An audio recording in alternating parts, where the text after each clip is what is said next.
Devassando o invisível nas regiões inferiores. Parte A. 13ª. Então, poderia também o espírito fazer uma substância alimentar? Suponhamos que tenha feito uma fruta, uma iguaria qualquer. Se alguém pudesse comer a fruta ou a iguaria, ficaria saciado? Ficaria sim, mas não procures tanto para achar o que é tão fácil de compreender. Um raio de sol basta para tornar perceptíveis aos vossos órgãos grosseiros essas partículas materiais que enchem o espaço onde viveis. Não sabes que o ar contém vapores d'água? Condensa-os e os fará voltar ao estado normal. Priva-as de calor e eis que essas moléculas impalpáveis e invisíveis se tornarão um corpo sólido e bem sólido. E assim muitas outras substâncias de que os químicos tirarão maravilhas ainda mais espantosas. Simplesmente, o espírito dispõe de instrumentos mais perfeitos do que os vossos, a vontade e a permissão de Deus. O Livro dos Médiuns, segunda parte, capítulo 8, do Laboratório do Mundo Invisível, item 128, Allan Kardec. Nem sempre será dado ao médium, durante o desdobramento da sua individualidade espiritual, visitar as formosas estâncias fluídicas, onde a paz e a beleza, a fraternidade e a luz, o consolo e a alegria revigoram o seu espírito para prosseguimento da marcha terrena. Os deveres da mediunidade também o requisitam para os locais inferiores, antros de miséria e degradação, localizados às vezes nos próprios perímetros terrenos, como nas suas regiões atmosféricas, onde se aglomeram entidades ainda inferiorizadas pelo erro e a materialidade, e aos quais, por isso mesmo, chamaremos regiões inferiores.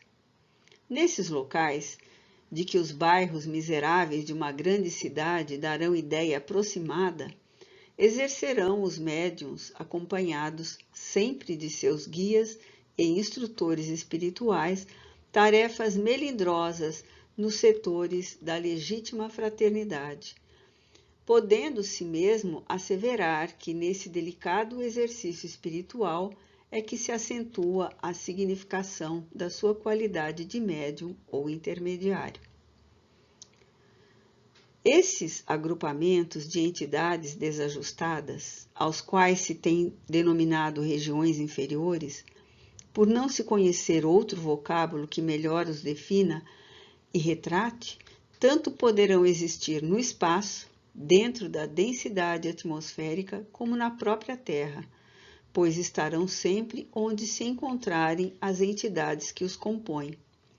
O que quer dizer que sua configuração poderá ser móvel.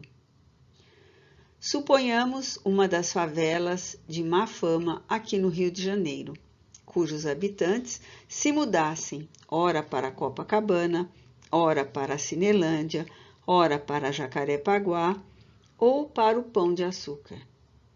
Todos esses locais nada mais passariam a ser senão a região trevosa, criada pelos hábitos inveterados dos favelados por sua educação ínfima ou deficiente, e suas vibrações e atos viciados, pois é sabido que cada um de nós carrega consigo próprio o seu inferno ou o seu paraíso. De forma idêntica, serão as regiões inferiores do mundo invisível, criações mentais coletivas de entidades afins, que praticarão, além da morte, os mesmos hábitos e os mesmos atos a que se arraigaram no estado humano. E todos esses locais, assim construídos, ainda que se estabeleçam nos âmbitos da Terra, pertencerão sempre ao invisível, mas não propriamente à espiritualidade, pois esta implica a emancipação do espírito das atrações da matéria. o domínio mental elevado ou superior, a ascensão a planos transcendentes do infinito. A essas regiões, portanto, as inferiores, impulsionados pelos obreiros da verdade, incumbidos da missão do momento, servindo-lhes de porta-voz, representando-os, mesmo porque interpretando-os para outrem, hão de os médiuns, para lá transportados em corpo espiritual, levar o consolo e a esperança, o esclarecimento e o estímulo às almas aflitas, mergulhadas no desalento ou no ostracismo. Levantar-lhes o bom ânimo, expondo ao entendimento de cada uma as doçuras da boa nova do Cristo. Reanimar-lhes a coragem ao influxo do entusiasmo que transborda dos seus próprios corações de crentes da verdade eterna, da ciência do Espírito, as quais a eles mesmos, médiuns, têm amparado diariamente nos fogos dos testemunhos terrenos, pois que o fato de ser médium, de conviver com as entidades desencarnadas e conhecer certos segredos do invisível, não exclui o imperativo das provações para que reencarnaram. De outro modo, ser médium não implica tão somente obter manifestações ostensivas de entidades elevadas ou inferiores do invisível, no recinto de uma agremiação de experimentações espíritas, transmitir receituário e passes ou escrever belas páginas para edificação geral, sob impulso do alto. Sua aptidão lhe confere também o dever de se consagrar a tarefas, quiçá, mais amplas e melindrosas, durante as horas de emancipação do seu espírito, por meio do sono natural ou do letárgico, que seus guardiães gostarão de provocar para que mais eficientes se tornem a liberdade e a desenvoltura indispensáveis à movimentação a realizar-se. Em geral, os médiuns se prestam a tais operações psíquicas, seja voluntariamente ou obrigados pelo império da irresistível lei a que se subordina a faculdade mediúnica, conquanto sejam preferidos pelos instrutores e guias os que acusam maior energia de caráter, adquirida a retemperada nas retortas das experiências pelo sofrimento. Todavia, é comum não se lembrarem de nada ao despertar, a não ser que a pressão magnética elucidadora dos próprios guias a tanto os habilite, e, é claro, sempre para fins de utilidade geral. Como os demais médiuns, portanto, desde nossa primeira juventude, vimos exercendo tarefas mediúnicas nas regiões inferiores do invisível, onde a desgraça e a dor, a desordem e o vício, o opróbrio e a miséria, a maldade e o remorso, o ódio e a vingança, e até a licenciosidade e o crime, lavram desequilíbrios mentais vibratórios, impossíveis de ser relatados a rigor, os quais, de tão intensos, se afigurariam inacreditáveis às mentalidades pouco afeitas a análises profundas sobre assuntos transcendentais. E porque os despreendimentos espirituais peculiares às nossas faculdades, por meio do transe letárgico, trazem a singularidade de permitir lembranças, por vezes minuciosas do que nos é dado presenciar no espaço, procuraremos descrever nestas páginas algo de nossas experiências, já que o fazemos ao sabor das intuições dos amigos espirituais que nos assistem e cumprindo, por sinal, suas próprias determinações. Geralmente, a entidade radiosa Adolfo Bezerra de Menezes, o coração fraterno e generoso do médico que ainda hoje, na espiritualidade, prefere clientela obscura e sofredora, quem nos arrebata o espírito para operosidades de ordem espiritual sobre os desencarnados de ínfima classe das sociedades invisíveis.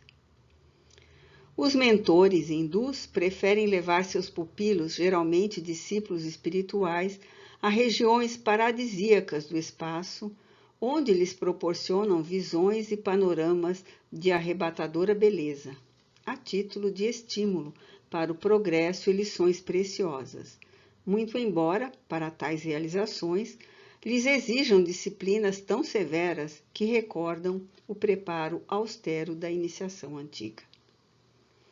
Não sabemos, no entanto, se tão dedicados amigos, ao se servirem dos médiuns encarnados para tais labores, têm como único intuito a instrução dos homens em geral e o auxílio ao progresso do próprio veículo mediúnico, o qual, desse modo, se beneficiaria de inestimáveis cabedais. Sabemos é que frequentemente somos levados a verdadeiros antros de trevas para serviços de esclarecimento a respeito de pobres entidades sofredoras e endurecidas, que os instrutores sobre nós projetam intuições vigorosas para distribuirmos o devido socorro, e que por essa forma transmitimos doutrinação, conselhos, advertências e até passes. Há cerca de um ano, fomos arrebatados em espírito para visitação a entidades desencarnadas obsessoras, já em vias de arrependimento. Porque fosse muito pronunciada a emancipação de nosso ser espiritual, pudemos observá-las, e ao panorama que as rodeava, com clareza suficiente para permitir o presente estudo. Detalhe importante: o médium jamais se admira, se assusta ou se perturba ao penetrar a vida espiritual. Tudo se lhe afigura, então, natural, familiar, comum, como se habituado se encontrasse de longa data ao que vê, ao que faz e ao que assiste. O que vem provar que o invisível é, com efeito, a verdadeira pátria de todos nós. Aquelas entidades visitadas, porém, se encontravam apavoradas ante a consequência do longo percurso pelos canais do crime, por elas vislumbradas em suas intuições, pois vinham todas, desde época recuada, servindo ao mal, não apenas no estado humano, terreno, mas ainda durante o estágio no plano invisível. Eram das mais horripilantes categoria. E defrontando-as, tivemos a impressão de que nos encontrávamos em presença de criaturas fantasiadas com dominós inteiramente negros, com o respectivo capuz. De seu aspecto geral, se desprendiam fealdade e baixeza de sentimentos e vibrações, grosseria, inferioridade, incapazes todos de impulso voluntários para o progresso, mendigos espirituais, na absoluta dependência dos obreiros da caridade, os quais, dominando a repulsa que poderiam sentir em presença de tão extrema miséria, os auxiliavam de boa mente, revigorando-lhes as forças para novas tentativas de recuperação e progresso. Verificamos que, em tais condições, somos sempre vistos e compreendidos por essas entidades, mas que os instrutores, sob cuja tutela nos encontramos, jamais o são. Nós mesmos, nessas emergências, a estes entrevemos com dificuldade, certificando-nos de sua presença, não tanto pela visão, mas por meio das vibrações por eles emitidas, à guisa de palavreado sonoro, a fim de recomendar os trabalhos a desenvolver, e por um sentimento indefinível de confiança e felicidade, uma sensação singular, espécie de intuição poderosa que substitui a visão propriamente dita.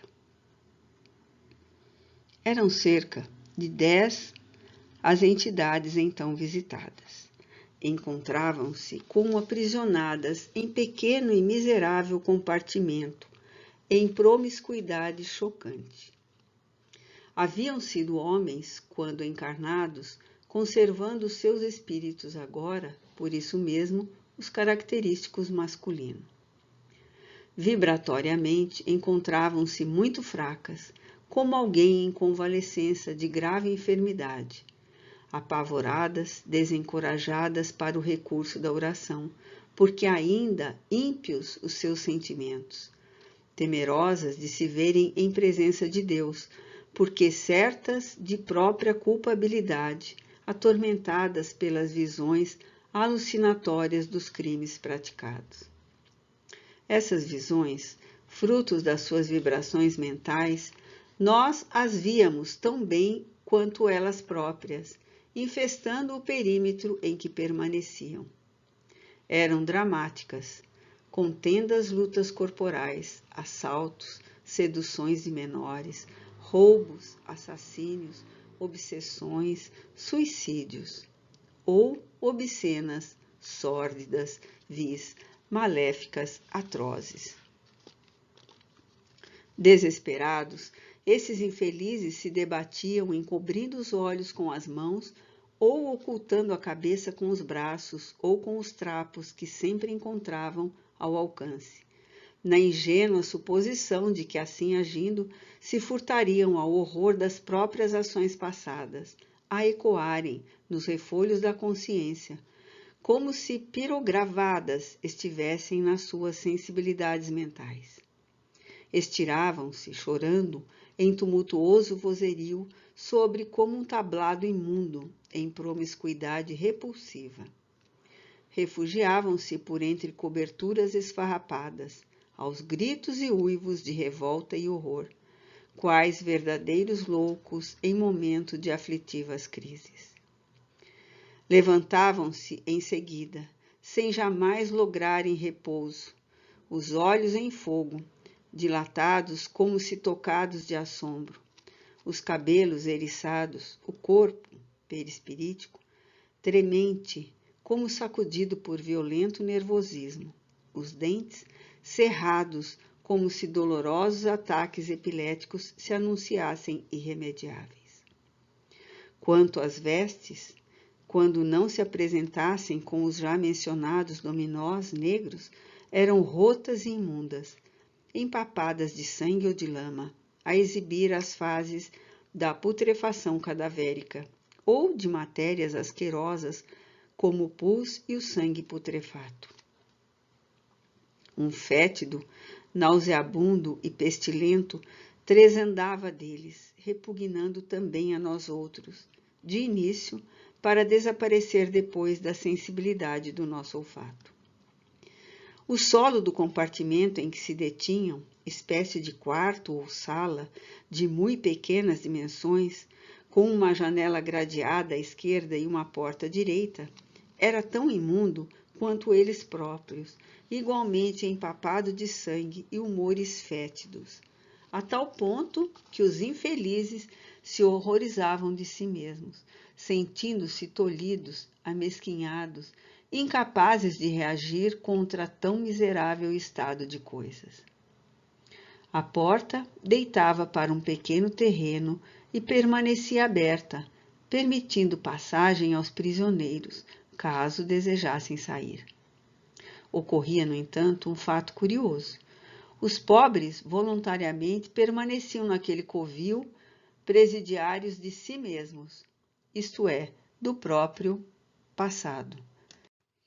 O terreno acima citado dividia-se em dois por uma cerca, que se nos afigurou construída em arame farpado.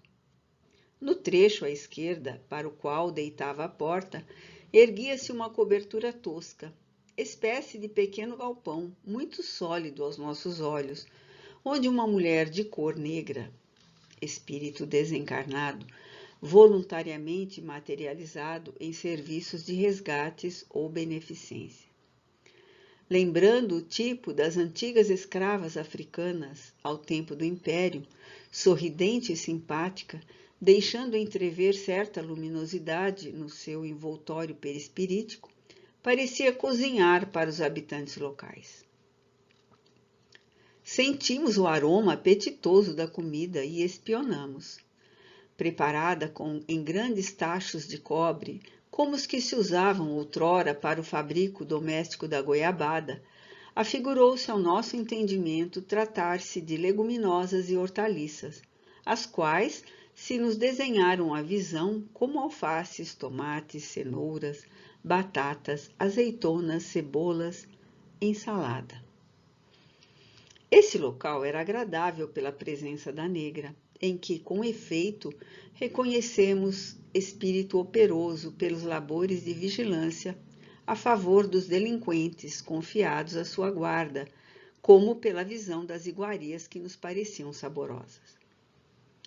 O quintal da direita, porém, dir-se-ia tétrico e singular cemitério, pois que do solo fétido e lodoso emergiam mãos humanas súplices, cabeças desgrenhadas, de olhos aterrorizados, bradando por socorro e piedade.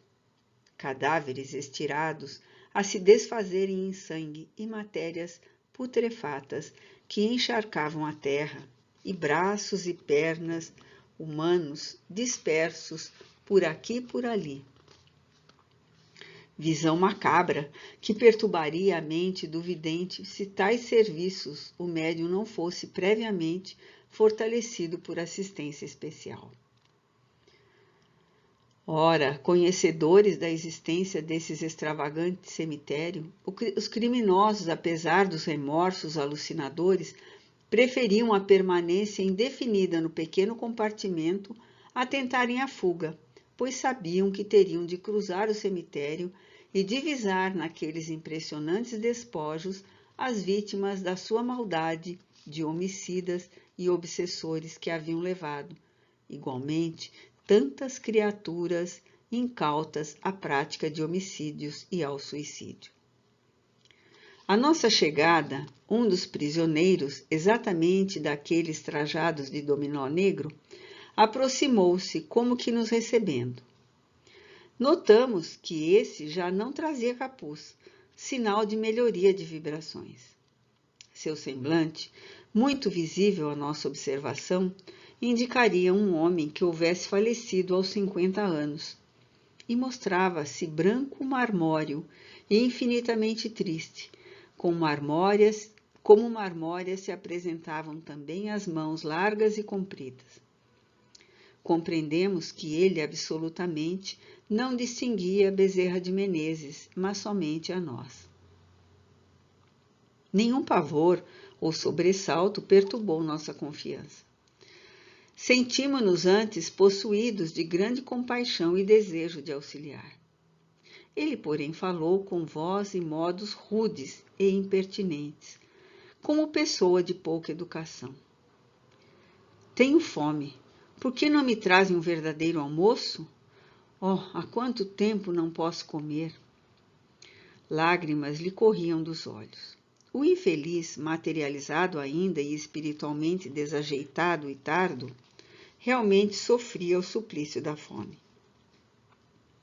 Habituados aos costumes terrenos que nos levam a servir um prato de comida a quem bate à nossa porta alegando fome, nosso impulso foi correr à cozinha e solicitar o favor àquela serviçal atenta aos mistérios culinários. Acendendo ao pedido, exclamou ela: Oxalá, minha amiga, hoje, com a vossa presença, referia-se igualmente a Bezerra de Menezes, o pobre pecador consiga serenidade bastante para compreender o que se passa e dispor-se ao progresso, que ele realmente possa saciar a fome que o tortura e ver-se aliviado.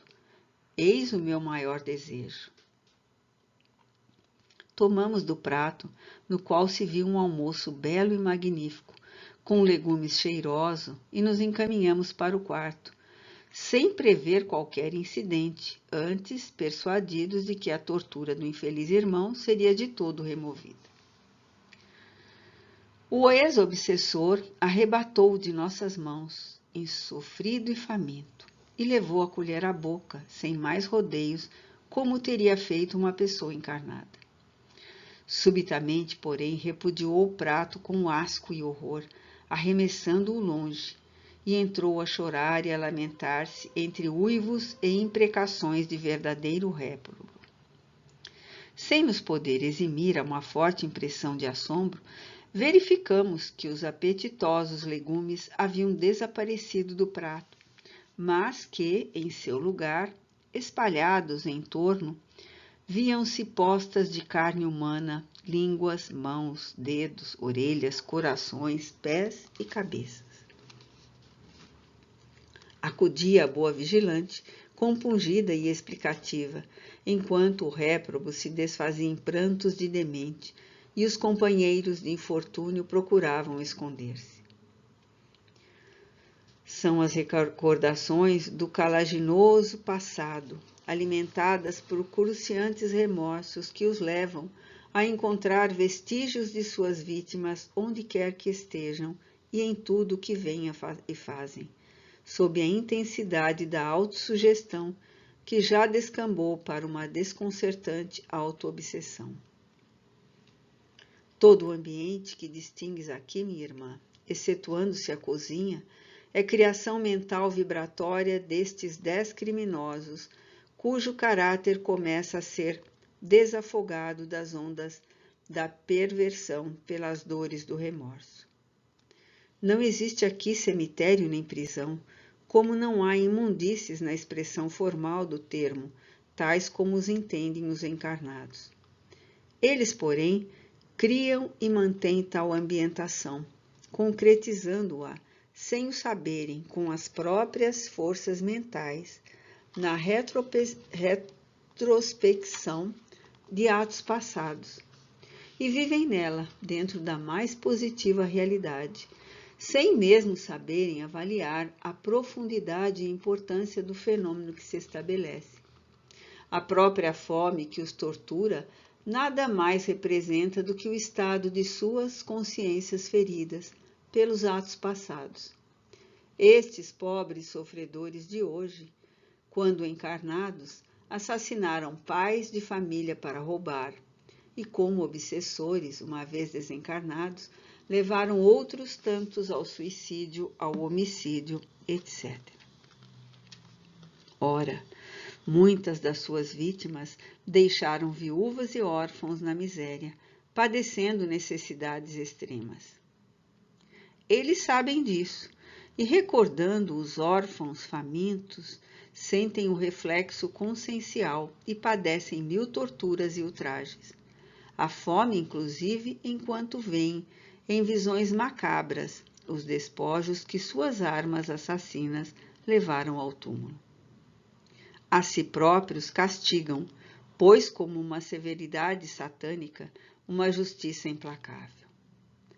Porque foram obsessores habituados a criarem sugestões infernais para atormentarem o próximo, viciaram a própria mente em criações macabras e agora obsediam a si próprios, originando, com toda a força mental própria do espírito, este tétrico panorama, resultado do reflexo dos atos passados nas próprias vibrações da consciência.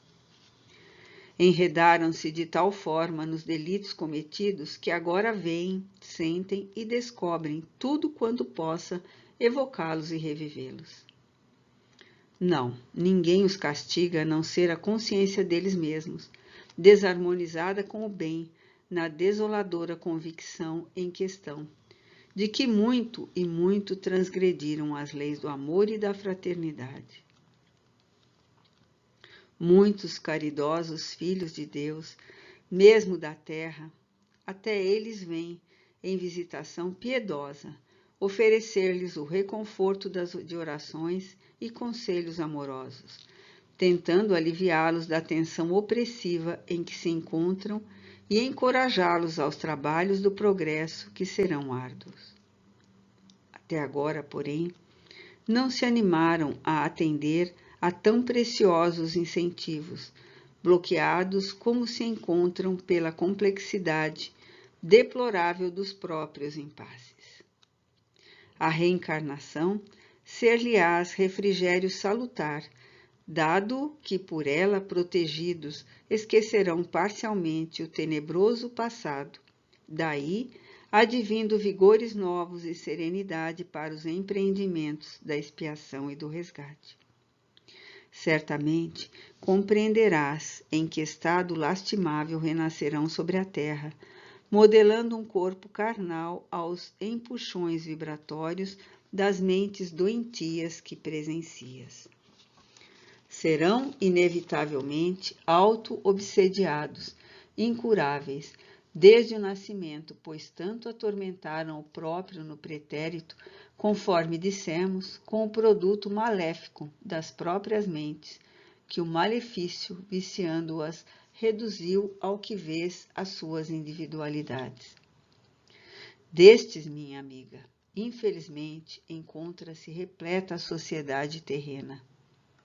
E que os céus a todos nos ajudem a suportá-los, a amá-los e a servi-los, amparando-os no carreiro da reabilitação.